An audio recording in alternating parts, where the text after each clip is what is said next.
नमस्कार। जो हमारा पहला पार्ट था सिनेमा के बारे में 2001 में आई, कुछ मुख्य फ़िल्मों के बारे में बात कर रहे थे, उसकी एक सेकंड पार्ट है। जुलाई 13th को 2 फ़िल्म रिलीज़ हुई थी। एक थी अक्स, दूसरी थी तुम भी। ये दोनों फ़िल्म क्यों इम्पोर्टेंट है, इसलिए हम क्यों इसके बारे में बात करते हैं। पहले बात करते हैं अक्स के बारे में। अक्स राकेश ओम प्रकाश की पहली फ़िल्म थी, वो एड फ़िल्म डायरेक्टर थे। उसके बाद उन्होंने 2006 में एक क्लासिक लैंडमार्क फ़िल्म बनाई थी रंग दे बस्ती, वो सबको पता है। पहली फ़िल्म थी अक्स। ये अमिताभ बच्चन एबीसीएल के द्वारा बनाई गई फ़िल्म थी।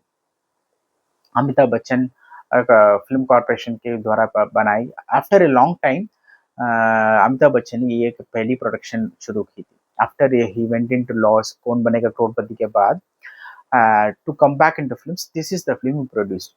इस फिल्म ये फिल्म बहुत ही सक्सेसफुल फिल्म थी। It was a big flop, but ये मैंने इस फिल्म को क्यों चुना है, क्योंकि इस फिल्म की कहानी एक quite unconventional and quite unique थी। इस फिल्म की कहानी बताती है, एक एज यूजुअल एक फिल्म में एक हीरो होता है, एक विलन होता है। A villain is someone who believes in karma and rebirth. वो कहता है कि जो मरता है तो फिर पैदा होता है, तो मरने के लिए कोई डरना नहीं चाहिए। So that was his philosophy. So it's more of a psychological, philosophical, scientifical kind of a film.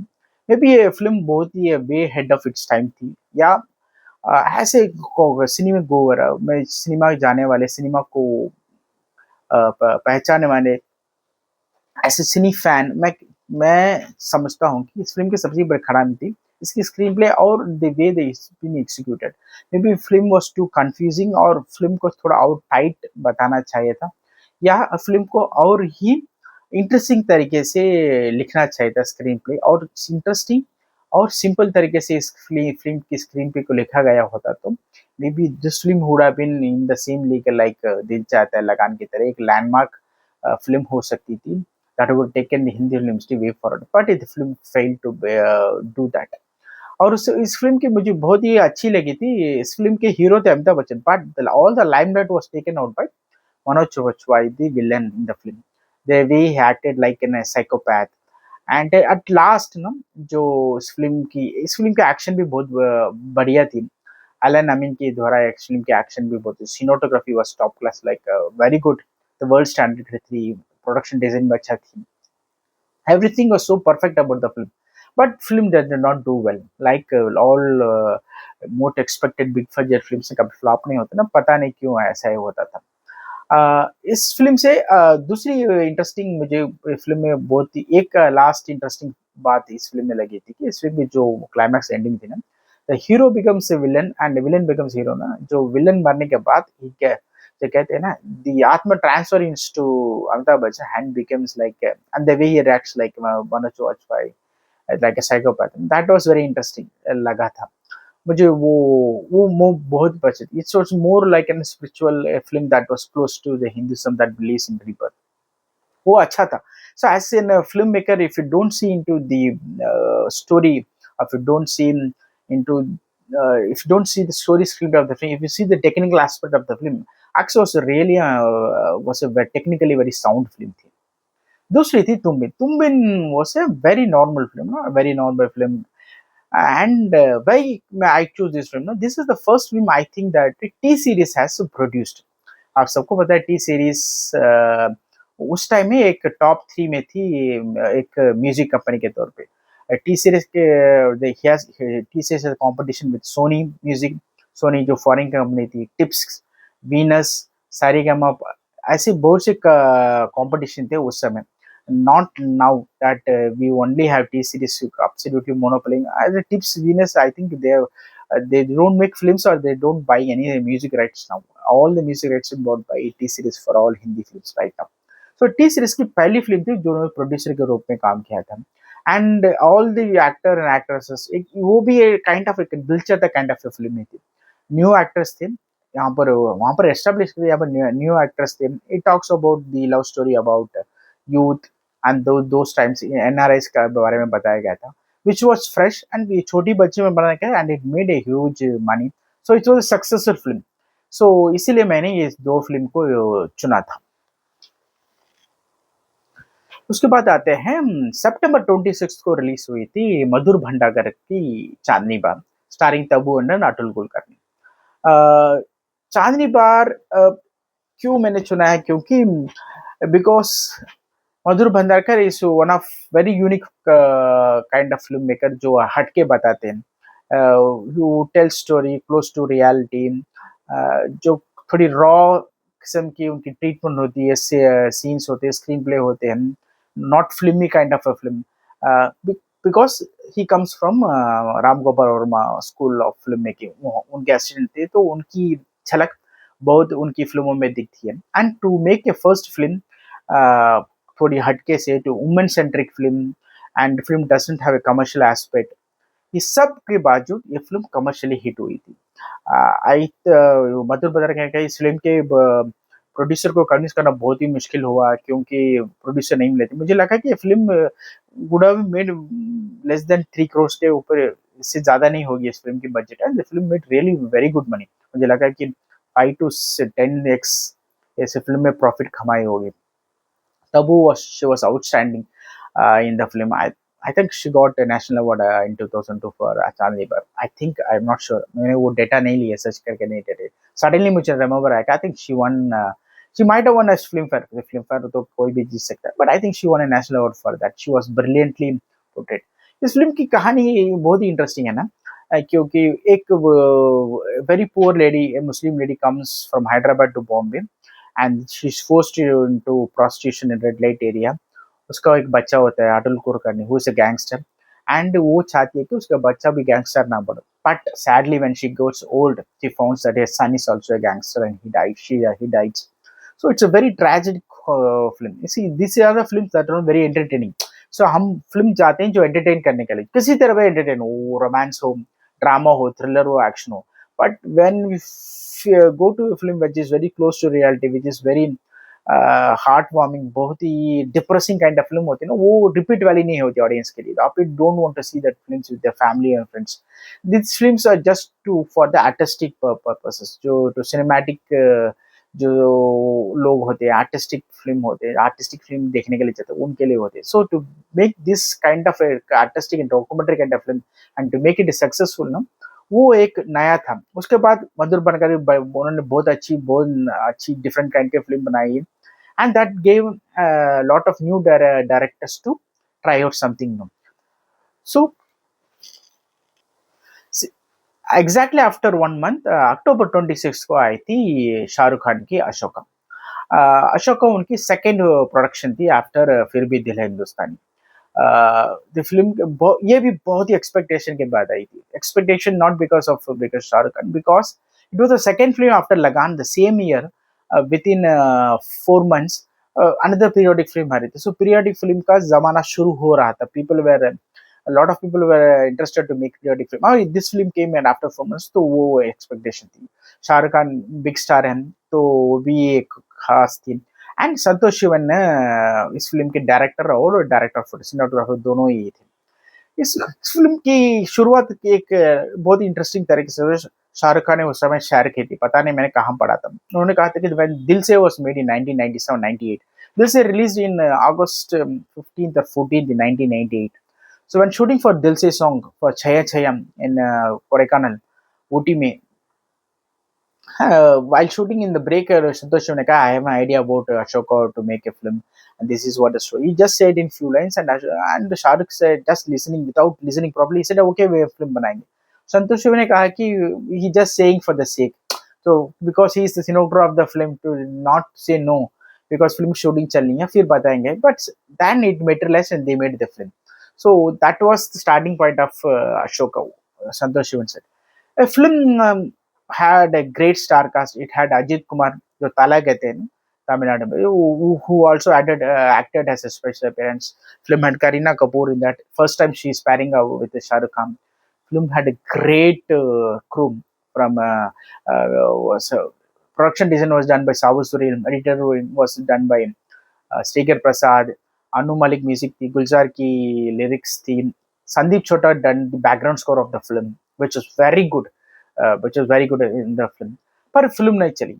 Film क्यों नहीं चली? क्योंकि I will tell as a point of view. I was in college at the time, so I went to, मैंने अपने town Vellore पे तमिलनाडु एक theatre में release हुई थी, Raghavendra theatre, Shri Raghavendra. We went with their friends, bucking the college, and we went to see the first show of the film. And we had Ajit and all those things, people, so we were excited to see the film.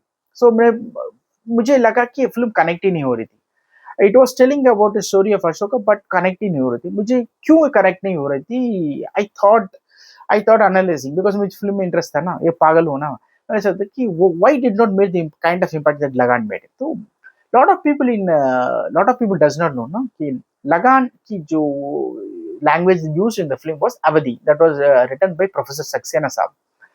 So Awadhi use किए थे, वो भोजपुरी बन गया आज. So a lot of people doesn't, they think that is it's an Rajasthani or a Bihari kind of language, but it was Awadhi. So वो truth है उस story का, because the film was happening in 1890s in the central part of India. Uttar Pradesh Madhya Pradesh के प्रांत पे हो रहा था ये कहानी. यहाँ पर जो languages use की was very modern Hindi, like हम आप बात कर रहे हैं. That was completely disconnect, first thing. And when you are making about Ashoka, आपको वो स्लैंग और वहाँ की वो जो लैंग्वेज जो यूज की जाती है, वो specially from parts of Odisha and Bihar, उसको मिक्स करके आपको डायलॉग लिखना था. थोड़ा आपको हिंदी नहीं बोलना था, थोड़ा इन लैंग्वेज की इन्फ्लुएंस होना था to make it more ethical and close to reality. And इस फिल्म में बहुत से ऐसे थे कि दैट वाज नॉट रियल. ऐसे फिल्म के बहुत से they took lot of liberty. Of course, all films that are made from periods or history say what they take cinematic liberty to make it more interesting. That's part of filmmaking. But if you take too much of liberty and show something which is not there, or liberty which is untrue, which people as an audience, which is even untrue, that is fine. If the people audience feel ये fake है, ये क्या है, it is not connecting with the audience, ना. That's why the film failed. After half an hour, I think a lot of people around, we used to go to film na, in those times. I don't know about that. We used to make a lot of funs in the theater itself. We go like dozen of people, we go, and if you don't like the film na, the whole theater sees our gang, because we इतना उस film को troll करते, इतना आज troll करते ना, वो तो कुछ नहीं है. We troll it so badly in theater itself. I'm talking about in theater itself.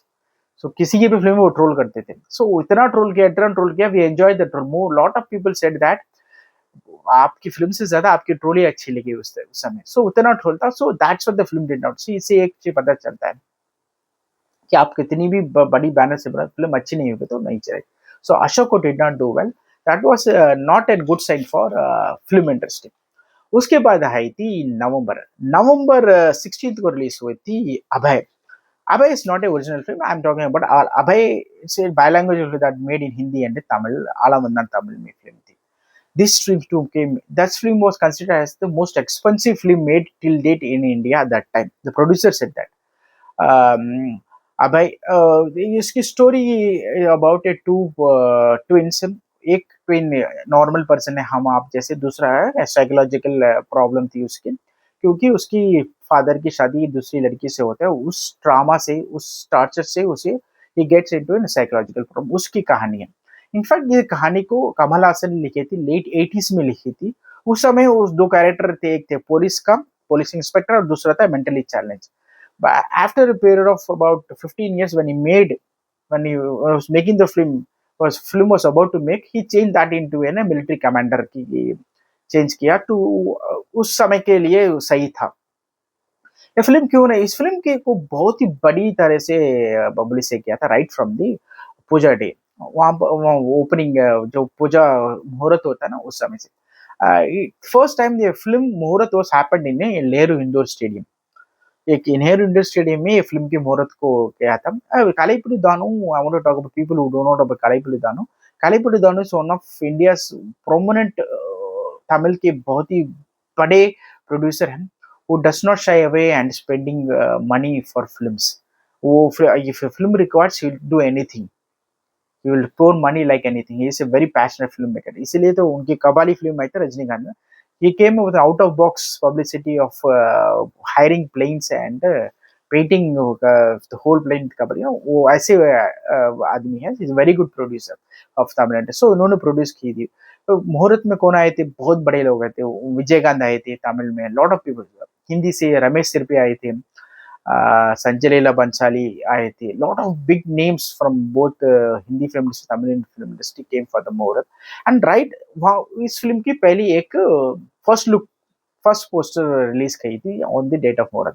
That was two Kamal Hassan showing their power. Na? One was a bold head Kamal Hassan, one was a normal commando Kamal Hassan. That was another peak that created a lot of hype for the film till the film released in 2000. From 2000 से film बहुत बड़ी hype थी. The film bombed not only because of the treatment and the treatment he film की खास है, कहानी बहुत ही अच्छी है. Somewhere down the line they don't be able to write a very good tight screenplay, इसलिए film flop हो गई है. और बहुत ही इसकी पब्लिसिटी की गई थी प्रोड्यूस के साथ, वो ये इंटरनेशनल स्टैंडर्ड हो गई, वो होगी, पर जो कहा गया था वो स्क्रीन में दिखा नहीं गया. It was most expensive film, it was good, it was big film, it was it look rich, it was technically good, but it was not has hyped by the producer. इन्होंने कहा कि India की बहुत, like अब रामायण कह रहे हैं ना प्रोड्यूसर, 4000 करोड़ की film, but when you see that does not look like a 4000 crore. Same happened to Alavandan, to Abhay. The producer hyped so much, no? People are expecting something extraordinary, but they could not. The people were not even satisfied 20%. वो एक बहुत बड़ी hit हुई थी. That really hit. I think in 2002 to one में were not good year for the producer in Tamil Nadu, especially M Ratnam जो नायक बनाई थी वो flop हो गई. Kalaipuli Danu, उनकी अभय आलावंदन वो भी flop. These two are very big producer in Tamil film. They made lot of films, big budget films. Films बनाने वाले लोग हैं. एम रतनम ने इंडियन बनाई थी. You know how big the film was, how different. सराई चाले काला पानी ने was made by Kalipuli Danu, joined the British. So you know that they make different kind of film, big budget film. They are not afraid to. When they make film that does not work, no, that affects the producer and also the film industry. ये थी अभय की कहानी. Last आएंगे हम दिसंबर 14 को आई थी केतरी जी, कभी खुशी कभी गम. The film was absolutely had to have a great expectation. कुछ कुछ होने के बाद 99 and कुछ कुछ होने के बाद after after 2 years it came. Karan Johar की सेकंड फिल्म थी. इसमें पहली बार अमिताभ बच्चन, शाहरुख खान और ऋतिक रोशन थे. शाहरुख खान अमिताभ बच्चन ने मोहब्बतें इससे पहले 1 वर्ष पहले दोनों काम किए थे. But in this film 3 of them acted. Kajol थी, करीना कपूर थी. इट वाज स्टार्ट जय बच्चन थे. It was very expected film and it was like a trademark Karan Johar film. Over dramatic, unrealistic सब थी. इसमें बहुत ही ट्रोल मटेरियल थी, पर commercially film did very very well in Indian box office. इस film को ट्रोल किया था कि आप इस फिल्म में आप देखें तो Shahrukh Khan when lands up in Delhi, elite Delhi, and comes in a helicopter, and they show a palace which was shot in Europe, and they show a helipad chopper that's an European brand. So ये सब आज तो कहते हैं big detailing, उस तरफ ये छोटी छोटी बातें होती हैं. मुझे पता नहीं कि पीपल वर्क एन आईडी, और कोई कुछ बता नहीं सकता कि you are showing that is unrealistic क्यों बता रहे. और फिल्म में तो सारे एक्टर, सारे स्पेशली करीना कपूर, शाहरुख खान, तो यू नो दैट दे वो ड्रामेटिकली एक्ट करते हैं, वो सब था इस फिल्म में. पर डजंट मैटर ना, at the end of the day business he matter करता है. फिल्म वो बॉक्स ऑफिस है. तो ये थी 10 फिल्में जो मैंने चुनी है. तो 10 फिल्में फ्रॉम लगान, गदर, यादें, अक्स, तुम बिन, चांदनी बार, नायक, अशोका, अभय, एंड कभी खुशी कभी गम. These are the 10 films in 2010 that really impacted the film industry. क्योंकि if you take films that impacted like लगान, दिल चाहता है, चांदनी बार, these 3 films were quite different. बहुत ही बोल्ड फिल्म थी and they also succeed in box office more than their budget. तीसरी category में आती है जो एक मसाले जो टेम्पलेट था वो बॉक्स ऑफिस में चली, लाइक गदर. तो टेम्पलेट था वो बॉक्स ऑफिस में चली, like Kabhi Khushi Kabhi Gham. These two films were template थी उनकी, हीरो के जो उनके टेम्पलेट थी, जो उनकी ऑडियंस को पसंद थी, वैसी फिल्म थी. दोनों became blockbusters and those film also run in 2001. बाकी फिल्में लाइक यादें, अभय, अशोका, ये 3 फिल्म ऐसी थी. They were technically very good, They had great star cast, great banner, great crew, everything was there. पर कहानी में जो पकड़ थी ऑडियंस को, कनेक्ट नहीं हो पा रही थी, फिल्म फ्लॉप। सो ये कहते हैं ना, चांदनी पर जैसी छोटी फिल्म में या तुम बिन जैसी छोटी फिल्म में भी चलती है, बड़ी फिल्में लाइक अभय, अशोका, यादें, which has everything to become a blockbuster, does not work. So it's a very unique year. It opened lot of things from there. लगान एंड दिल चाहता है स्टैंड आउट इन 2001। उसने एक नए डोर ओपन किया भारत को, भारतीय फिल्म इंडस्ट्री को, बॉलीवुड ऑडियंस को, जो आज तक बेकरार है, ट्राइंग आउट न्यू थिंग्स। लोगों अच्छी फिल्में, डिफरेंट फिल्में एक्सेप्ट करेंगे, ऐसी डोर को ओपन करने के लिए आमिर खान को बहुत बहुत धन्यवाद। 2001 year is the year of Amir Khan. The Amir Khan reinvented himself, reinvented the whole Indian film industry. उस दो फिल्म के इन्फ्लुएंस के बोला मुझे नहीं लगता कोई भी फिल्म मेकर अब तक हो या हो। This to film will influence, मुझे लगता है 90% ऑफ द फिल्म मेकर और स्टोरी टेलर, एक्टर, एक्ट्रेस जो भी हो, इन्फ्लुएंस के बिना नहीं हो सकता। टेक्निकल पार्ट में हो, स्टोरी टेलिंग में हो, एक्टिंग में हो, these two films stand out for me. I'm talking about myself. ये बहुत ही होगी जो आमिर खान की प्रोडक्शन में मेरे हिसाब से 3 बेहतरीन फिल्में उन्होंने बनाई है जो कोई और प्रोड्यूसर नहीं बना सकता। लाइक लगान 2007 में आई, दिसंबर 25 में आई तारे ज़मीन पे, या दंगल 2016 दिसंबर 25 को आई दंगल। ये तीनों फिल्में बहुत ही अलग थी। Not lot of producer will put money and make money in this kind of films. So Aamir Khan, जो आमिर खान थे 2001 से 2016 में उनका राज था। 2016 के बाद उनका downfall start because of his fake ideology and his showing his true colours. Well deserve, क्योंकि देश से आगे कुछ भी नहीं हो सकता है। यह थी 2001 में मेरे हिसाब से मैंने जो पिक की है, जो मैंने जो एनालिस किया है, मेरी जो सोच है, मैंने जो एंजॉय किया, मैंने जो सुना है, मेरी जो राय है मैंने बताई आपको। Hope you liked it. We will come up with this kind of things about cinema and cricket। Episode में हम ज़्यादा वीडियो बनाने की कोशिश करेंगे। आपका कीमती वक्त देने के लिए बहुत बहुत धन्यवाद। जय हिंद, वंदे मातरम।